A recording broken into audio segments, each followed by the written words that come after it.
Waaqayyo waaqa kootinaa fi abbaan hanganne Waaqayyo waaqa kootinaa fi jaalleen buusne Waaqayyo waaqa kootinaa fi gaggeessa lubbuu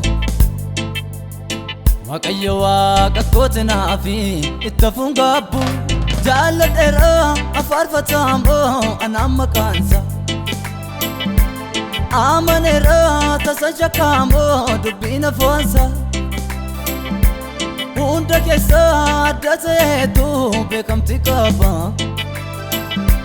Guddumaasaa biyya biyyattaan ol kaasee dhaaba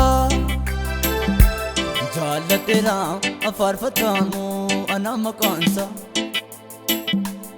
Amaneera tasan shakkamoo dubbiin afoonsa Jaalladheera afaarfatamoo anaan maqaansa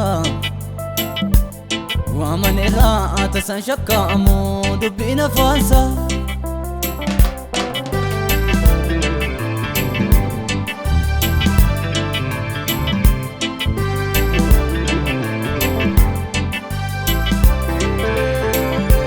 Jiin halkanee aduun guyyaasee fasiin ta'u Fajrata barani namne inni si ba'u Jafaan kee isatti jedhu walii galeera Dogoggorree si filachuu koo itti amaneera Taate tanaaf lafa sin kaa'u Taate tanaaf sirraa dambaa'u Taate tanaaf ohoo jajaami Oolaanitti darbii farfaami Taate tanaaf lafa sin kaa'u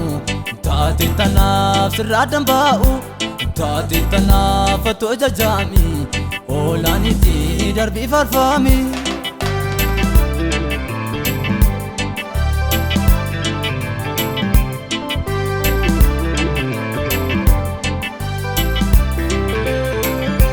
Baadhaloota jettee na muddee lafaan hin keenye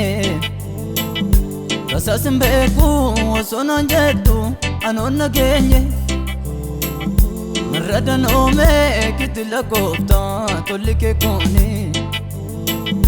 Duukee saanaan baroota darbeen jiraadhe maani Baadhaloota jettee na muddee lafaan hin keenye Rasaas hin beeku osoo naan jettus anoon nageenye Narra danoomee kitilaan gooftaa tolli kee kooni Duukee saanaan baroota darbeen jiraadhe maani